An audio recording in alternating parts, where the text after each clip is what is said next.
There's some people up in Houston right now could be using that flood insurance because it rained hard yesterday and it's raining hard there right now. And they have even more rain in the forecast tonight, as we do down here in South Texas. Let's get right to the maps and check out what is going on. First of all, let's take a look up in Houston and see that big area of rain moving through the city. And we are keeping an eye on what's going on out in West Texas, out in the Big Bend, Del Rio, that line of rain headed this way. That should be the troublemaker for tonight. The last thing we want is that to combine with what's going on around Houston right now. So that's something we'll keep a close eye on in the evening and overnight hours. All right, the potential for severe weather.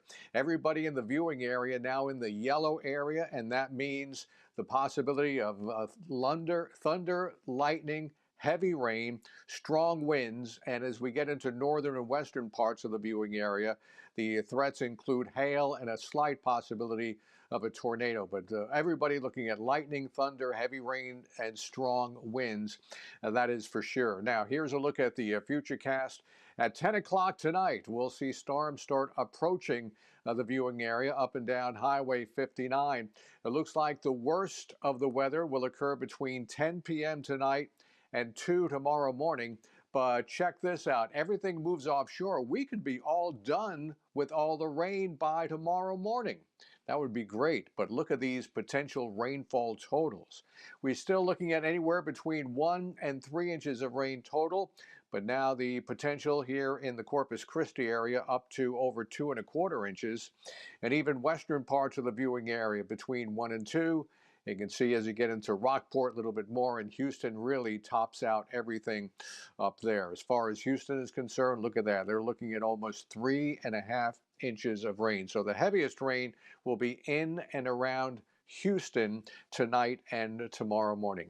All right, here's a live picture from the LexCam. 83 degrees right now, only a little bit of sunshine today. The high's been 87 and a little bit breezy out there. Sustained winds at 22 miles per hour. The TIMECAST for tomorrow calls for the rain to come to an end in the morning and then decrease in clouds. Tomorrow doesn't look like a bad day at all. A high temperature of 84. And a look at that 7-day forecast, some drier air moving here on Tuesday. So believe it or not, drier and comfortable is the forecast for next week. But again, a look at the satellite and radar as it's setting up right now. Again, we are keeping an eye on the storm system in the Big Bend area coming across the mountains of Mexico. That is the troublemaker headed this way. We're also keeping an eye on the system revolving around Houston right now. We'll have an update at 6 o'clock. With that, Leslie, let's send it back to you. All right, Bill, thank you so much.